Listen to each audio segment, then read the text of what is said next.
Hello everybody, my name is Dratnos and welcome to This Week in Mythic Plus. This week's affixes are Tyrannical, Raging, Necrotic, and the Awakened pattern has switched from last week to the B pattern. This week is all about kiting for your tanks, especially at the end of a pull. Both Raging and Necrotic mean that there's a lot more danger right at the end of a pull as the mobs are below 30% health and your tank has a bunch of stacks of Necrotic already. So getting ready for them to get out as the pack gets towards the end, making sure that you're not accidentally pulling something more right then. And using the rest of your group's utility, like knockbacks and stuns, those sorts of effects, at the end of a pull rather than at the start of them, will go a long way towards helping this week. Overall, it's a fairly high difficulty week, high annoyance week, especially if you're that tanking role. It's a lot of pressure on the tank this week. And it's not a great week for pushing super high keys, especially you get a lot of keys start to get to a level where Tyrannical and Necrotic together are really threatening. So that becomes true as the keystone level gets into the 20 range, and it holds back groups from pushing. But it's not impossible. It's not impossible to do keys this week. And let's get started going through each of the dungeons. Okay, so let's start off with Atal'Dazar. The big thing to remember in Atal'Dazar this week is that Volkal becomes a huge threat and should be something that you save a Bloodlust for.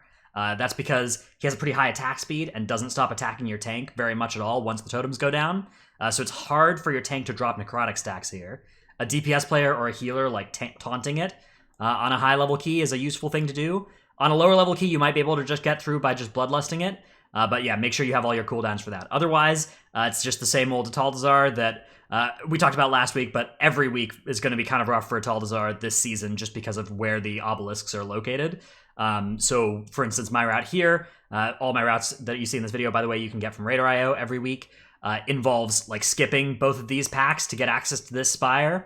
So that would mean after you kill Volkal, somebody's going to run and grab this pack, then they're going to keep running and grab this pack, and then they're going to run out this way, and then the rest of your group who's not in combat is going to go and take this spire, and then the person who did this job is either going to die or vanish or meld or feign death or invis, any of those sorts of abilities. Freehold, we've got Tyrannical Necrotic being pretty problematic in a couple spots here. Tyrannical in general is pretty just rough in here. There have been some nerfs to the most problematic Tyrannical abilities, but it's still not easy by any stretch, and Eudora is an enemy this week, so that makes that fight fairly difficult, especially because it's often fairly hard to drop Necrotic stacks here, depending on, what sequence the bosses choose to cast their abilities in. Other than that, Raging can be a little bit rough here if you're fighting Cutwater Harpooners. Luckily, the Cutwater is the crew that you join this week, so you can avoid fighting any Harpooners whatsoever by just joining the crew fairly early, and that's what I'd recommend. Otherwise, when Raging and Necrotic is active, they can yoink your tank back in when they start kiting, or they can just, when they're raging, harpoon random people, and that can be pretty lethal, so watch out for that in here this week. King's Rest is all about the Tyrannical Necrotic encounters, especially one where it really starts to be a problem is King Dazar, actually. When he has Raptors out, that can be really, really tough on your tank, so making sure that you, it's tough because you want to Bloodlust Kula the Butcher as well, and it's kind of hard to Bloodlust both of these encounters, but either way, one of them is going to be hard. Probably both of them are just going to be hard for you this week. Other than that, nothing really scary going on in here. Most of the trash is fairly okay. You do have to watch out for, Raging Berserkers leaving a lethal dot on your tank, so trying to stun those and keep them crowd controlled and keep them from hitting your tank once they get below 30% is a pretty big thing to do. Shrine of the Storm is mostly dangerous with Necrotic because there are pulls that can easily get a bunch of small enemies and a bunch of medium-sized, harder-hitting enemies. So you can get the Necrotic stacks from the small enemies and then need the healing because you're fighting bigger enemies at once as well. So you have to be careful with that on pulls like this area. And a really scary place for this is this area. If you're pulling Tide's Age Initiates along with other stuff, that can be really rough on your tank. So do be careful when you're doing that. You can always split this up into always fighting enemies of the same size at the same time. Other than that, you're just looking at some long and difficult Tyrannical boss fights, especially the last one. That can take a really long time on Tyrannical, so that's the main thing in Shrine this week. Siege of Boralus, if you want to use a spotter to kill stuff this week, one thing to do is to get it below 30% health. That'll rage it. You'd have to be a little bit careful when they fall below 30% health. They also do a flee animation for a little while, so be aware of that. Don't expect to get some artillery immediately after knocking them below 30% health, but it will, double the damage that they do with their barrages, so that can be useful for, killing off stuff in this area. And you can even use a strategy one thing that high-level groups are doing is they're kind of skipping everything they can in the early parts of the dungeon. Then they're using this obelisk to get to this spotter, and then using this spotter to go back and kill all of this stuff.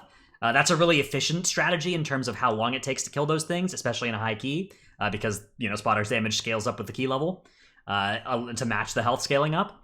But it is more difficult to execute. You're doing more skips and stuff early on, which isn't too scary with the Spires, but it does mean that you're trying to fight stuff with the Spotter active all the time, which, there's a big risk of death when doing that. So a more standard route would involve still just, doing the dungeon in a kind of pulling everything early on and then skipping most of this area later. Temple, really one part that will hurt this week is just Galv. Tyrannical and Necrotic together are gonna slap your tank around. Your tank is gonna, it's a very hard fight for them to kite on because that means that the Spires are gonna hit Galv, and that's obviously a wipe, so your tank basically can't kite here. And the boss attacks fairly quickly, so it's tough to reset Necrotic stacks for a lot of tank specs on this boss. So, as always, you need to have Bloodlust for this, but just in general, be looking for, ways that you can have a DPS player, taunt in big defensives or in immunities. Those sorts of things are really useful on this boss fight this week. Motherlode, one of the problematic affixes is raging in the starting area of the dungeon. A lot of these mobs just have random abilities that can kill people. Lots of fun different things. So there's the clothesline, which can just pick a random person and stun them, and it can stun them in mechanics and kill them. If you're fighting any mech jockeys that aren't inside peacekeepers, which you should minimize doing whenever possible, but a couple times it's fairly difficult to avoid. They have this grease gun ability, which just, if your tank is ever kiting, which they often have to, will start shooting down random people nearby for huge amounts of physical damage that multiplies with raging, so that can be a lot of extra damage. This doesn't even stop if you stun them. If they're stunned, they will still just keep pulling out their grease gun and shooting people. It's very weird. So you have to be careful. It's not something you'll notice too much if you're doing, 10, 15 keys, but if you're starting to actually try and do higher level keys above that, making sure that you only have 1 or 0 mobs raging at once is a pretty important thing this week in Motherlode. And it can be fairly hard to kite in this area too. Often you're in a fairly confined space. You've got enemies that you don't want to pull on all sides of you, and you have these things which can't be, they stop themselves pretty often, which can facilitate kiting. But if you try to kite them when they're not casting one of those things, it's very tough to do because they can't be slowed.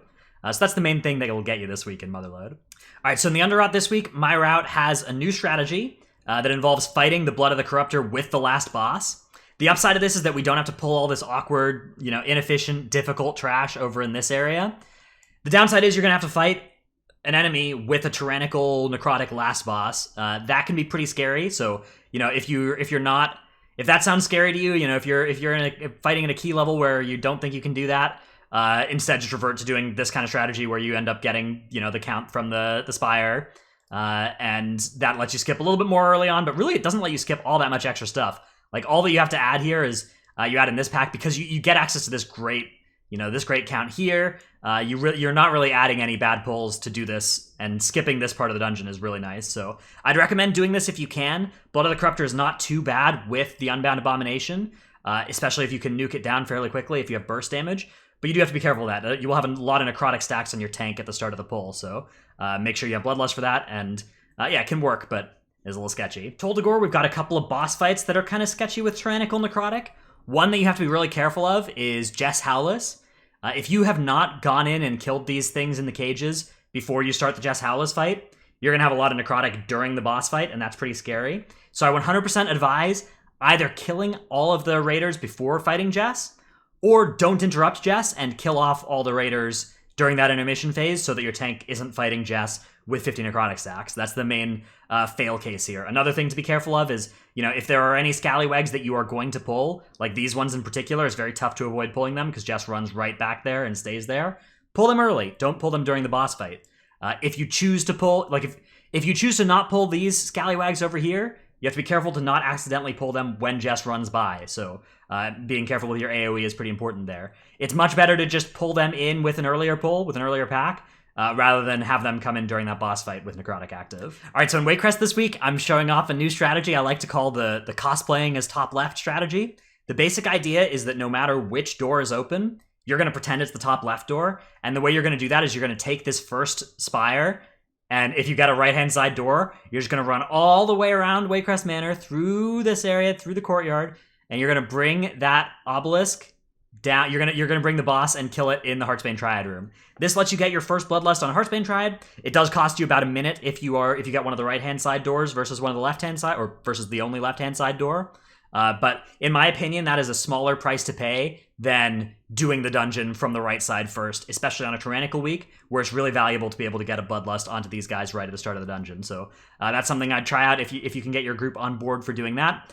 Other than that, yeah, this boss is really the one that will, make or break the run. The other one that can be really tough is Lord and Lady Waycrest, especially on your tank with Necrotic active. This can be a fight that hurts them, so making sure you have Bloodlust for those two fights, I'd say, is the core priority. Also on Rawl the Gluttonous, make sure that you let your tank reset Necrotic stacks during the Tenderize casts. So the way you do this is you just make sure that you kill off any active ads as Tenderize is about to happen.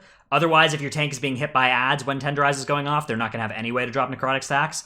So that's a pretty important thing to do on this fight. All right, Mechagon Junkyard. This is a place that I haven't played enough this season since it's joined M+, to really know where the toughest raging and necrotic parts are. So if you have any tips about that, go ahead and put them in the comments. What I do have for you is a route that optimizes the amount of shock bots you can get early. That's because shock bots damage scale with key level. So part of the reason that you've seen 24s done first in Junkyard, and way more high-level Junkyard keys done than any other dungeon in time, is because these shock bots really speed up the dungeon because they do so much damage for everybody. So my route involves going left from the start, and then you can pick up 2 shock bots here. A stealth class can even go get this one. And then right after you're done with this first pull, you can grab these shock bots as well, and then basically everybody in your group has a shock bot, and you can get your last one over here, and starting with Gunker. You do have to be careful. The hard mode enemy in different regions flies over different bosses each week, so this route may not work for you. If you ever download one of my routes and it tells you to go to a boss and there's a hard mode enemy flying over it, ignore that. You have to instead choose a different boss to go to. But there's nothing really I can do about that besides trying to figure out what route would work for all regions, and that's pretty sketchy. So just be careful. That's something that can happen to you depending on which servers you're playing in. Other than that, yeah, this is the route that gets you those shock bots early. It's just Gunker first, and then you make your way on over here. And then if the hard mode enemy is flying over either of these bosses, you just do the other one first, and then do the last one. This is a route that gets you gets you all of these enemies killed before fighting the last boss. You can actually fight this fairly safely with this last boss, but it's pretty nice to have the skip for as well, and you need a little bit of extra count anyway, so it's not something where, remember when we were talking about in the Underrot? In the Underrot, it's probably harder to fight Blood of the Corruptor with the last boss in the Underrot than it is to fight the Spider here with the last boss in Junkyard, but the upside is way lower here. You save a lot less time by fighting this with the last boss, so I don't include it in the route. Finally, Workshop. There's really not all that much innovation possible in this dungeon. It's the most straight line dungeon that we've seen in a long time. So yeah, you just pull the dungeon in a straight line. As always, you're going to want to skip this stuff over here. One option point is you can fight the Blood of the Corruptor with the last boss if you want to. Again, Tyrannical Necrotic, that can be scary, but it does save you some time. So if you just don't activate this spire, it'll show up with the last boss for you. Another thing to be careful of is you can miss some count in this dungeon. If your group wipes against these Living Wastes while they're casting their explosion, they will finish the cast, but you won't have the tag anymore, so you won't get count. So you do need to check to make sure that you get all your count from these things. If you notice that you don't have enough, one thing you can do is just grab one of these defense bots with this patrol. When you're fighting this, it makes it a little bit more dangerous, but it's definitely doable. And it's better than, fighting this guy and then realizing you need count, and then you're looking at, trying to pull this pack or something and kill one of the mobs in it before you die, and that's a little bit more sketchy, so do watch out for your count. A good time to check is just while you're making this flight over here. Make sure you have enough count.